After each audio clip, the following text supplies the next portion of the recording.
Right. It's March 30th, 2020. You are watching Jeffrie Moir, the Wizard. So, been a couple of weeks since we did the last one, and a lot of that is because you might not have noticed, but the world's kind of fucked right now. So, in fact, as we speak, we've got the wind and the elements working against me, but this is just the story of my life. Just bullshit. Nothing but a deluge of constant bullshit. And this is why I have turned to the dark arts. To fight back against the bullshit, because the universe is trying to test me. The universe is trying to fuck me, and I will fuck the universe back. Or something like that, I don't know.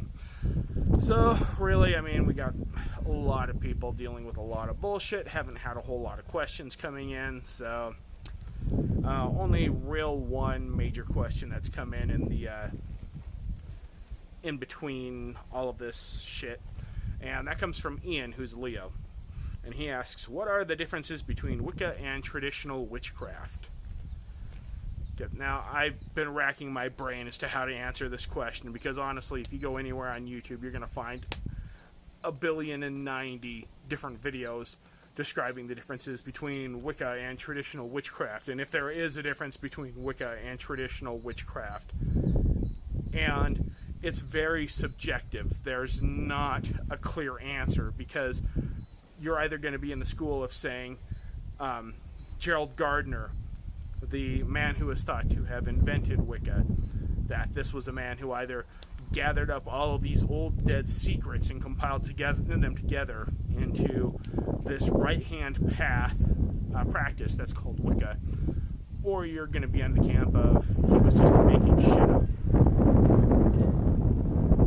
So, and I think really we got to ask ourselves, how do we define traditional witchcraft? When we go through anthropologically all of these different practices that we can consider to be witchcraft throughout history,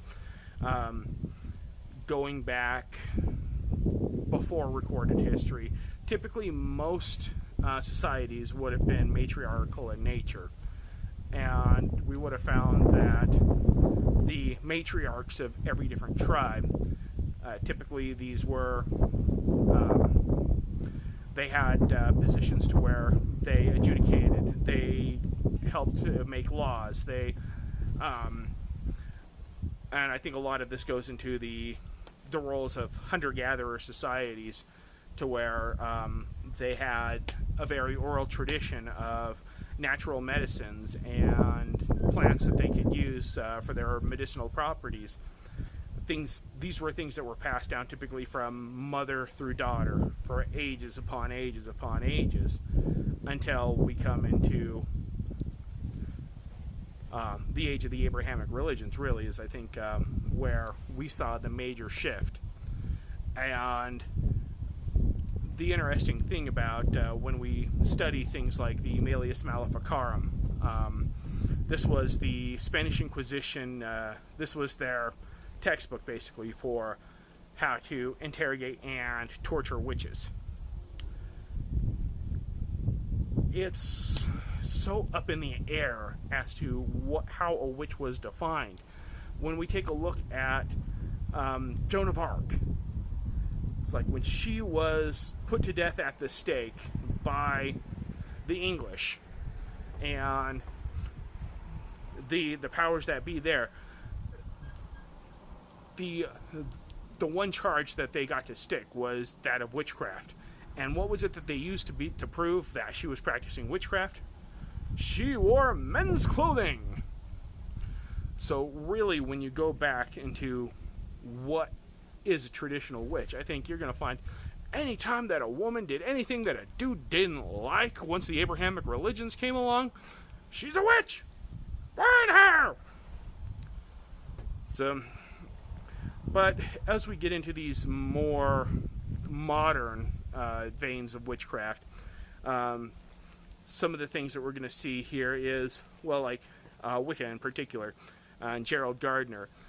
He was a student of various organizations like the Golden Dawn, the OTO, associated with, of course, Aleister Crowley and all of his practices.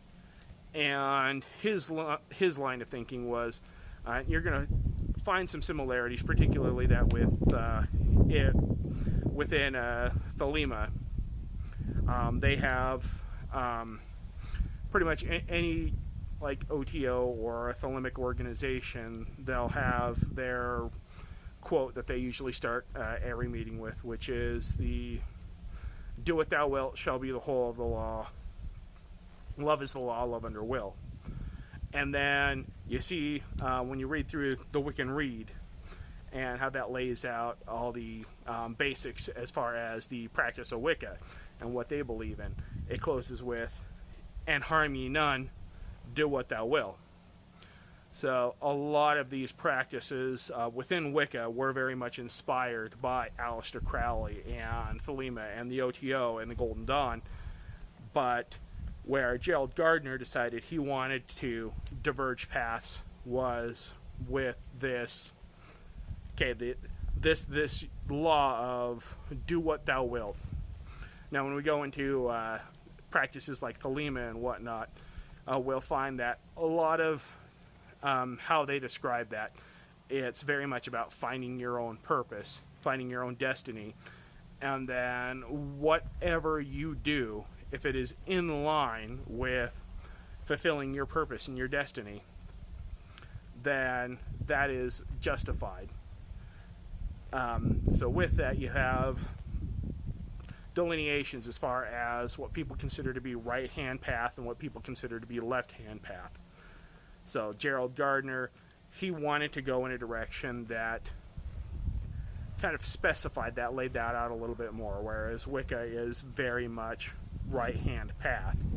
It lays down like the threefold law and things like that, where it's whatever it is that you're doing, expect this to come back to you threefold over.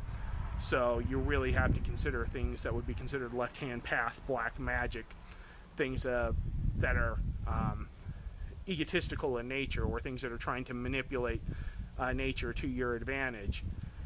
These are things that could really bite you in the ass in the end.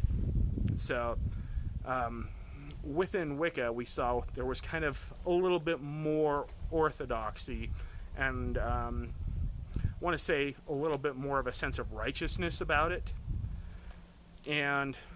But the interesting thing that I see here, kind of going back to where traditional witchcraft and whatnot would have come from to begin with, was that Wicca has become this interesting movement where we see a lot of women's empowerment and whatnot through this movement and fighting against the patriarchy.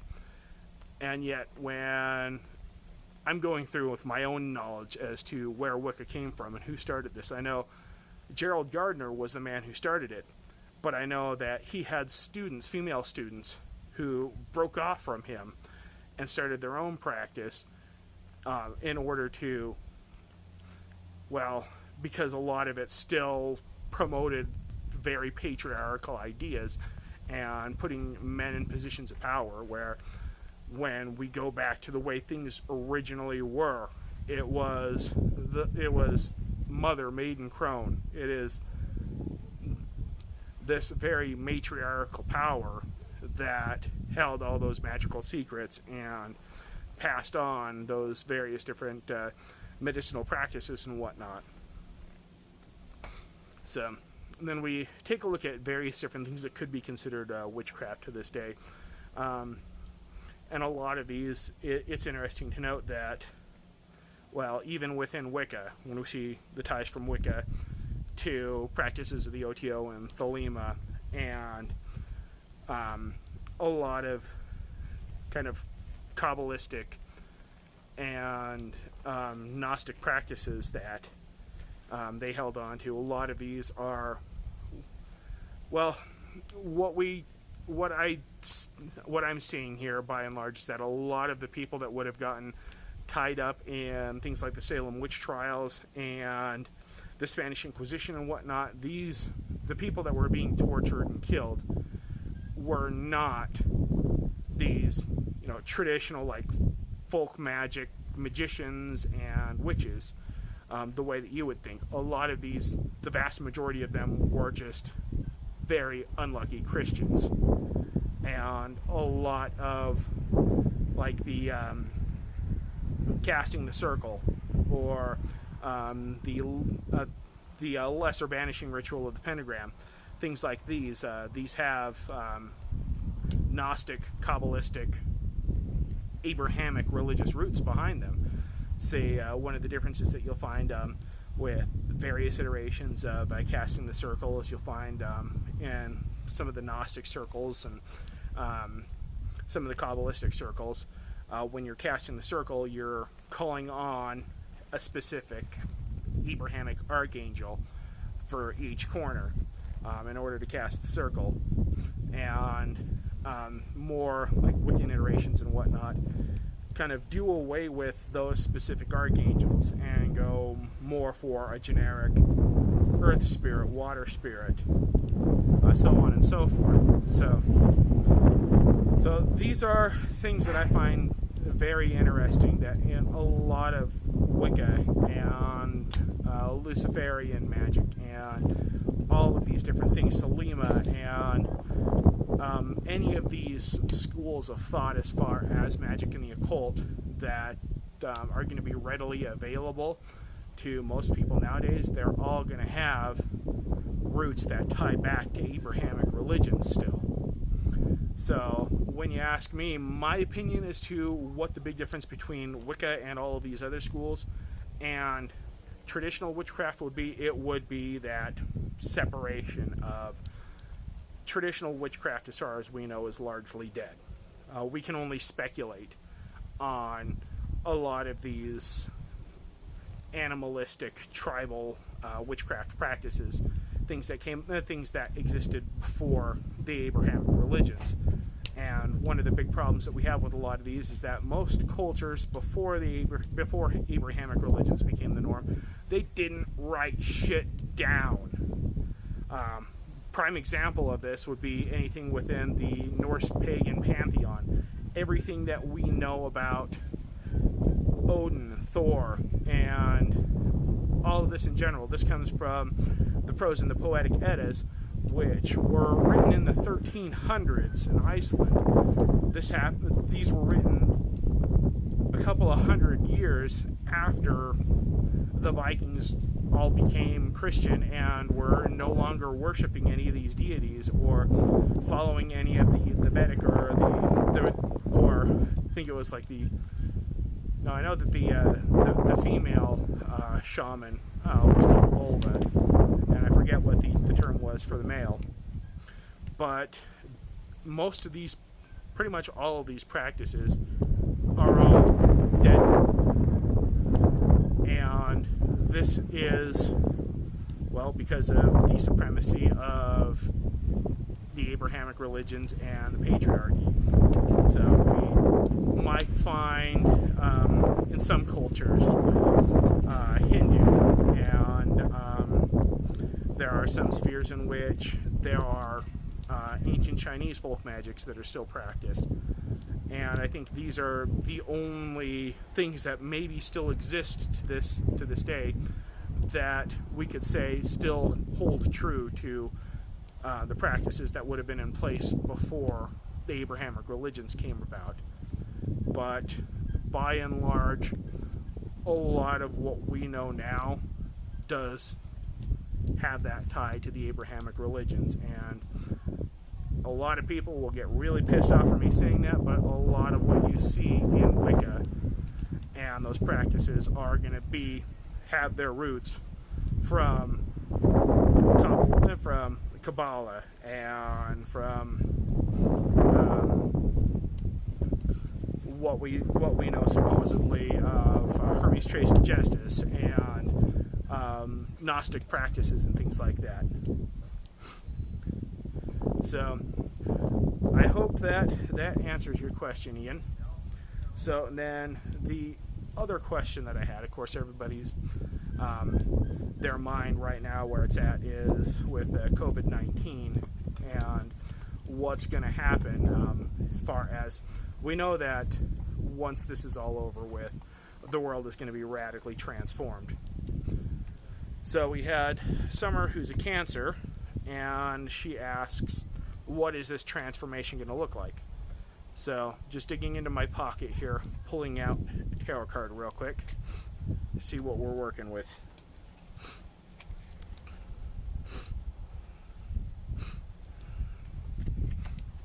So I pulled King of Swords reversed. And so what this tells me is that there is going to be an entire rebuilding, an entire kind of intellectual rebirth that's going to come from this. And when I think the King of Swords reversed, the first thing that would come to my mind would be the traditional fable of the Emperor with no clothes. So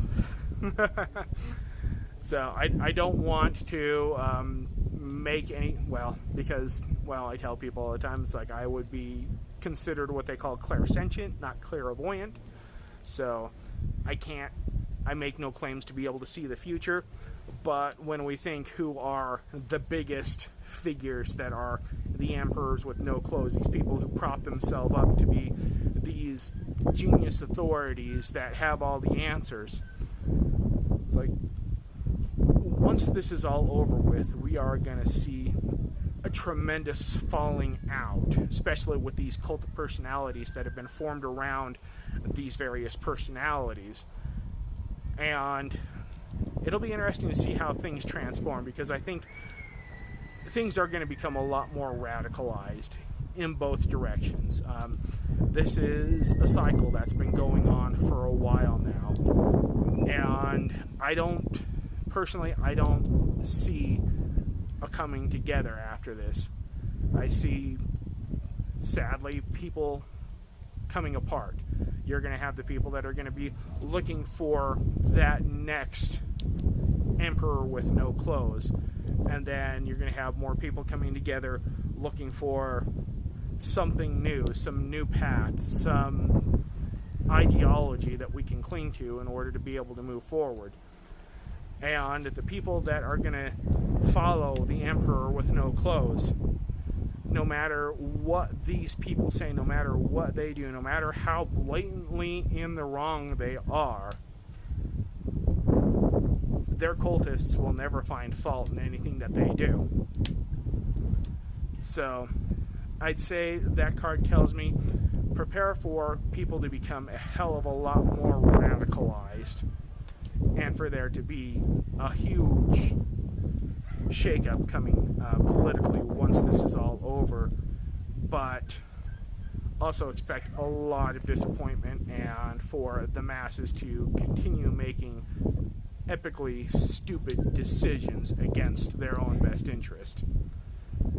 So, if you like what I have to say, make sure that you subscribe to the channel. So, trying to do this recording this every Monday, trying to have it up by Wednesday, so long as there's no other catastrophic end of the world events that come. Also filming Drunk Tarot on Thursdays, trying to have that up by the weekends as well. So lots of interesting things in the pipe since we're all quarantined and we got absolutely the fuck all else to do. So stay tuned, and if you have any questions that you want me to address, feel free to leave them in the comments below, or send me an email at jeffriemoirwizard@yahoo.com. You can find me on Facebook, find me on Instagram, find me all over the place. Just look for Jeffrie Moir the Wizard. Alright, have a good night, everybody.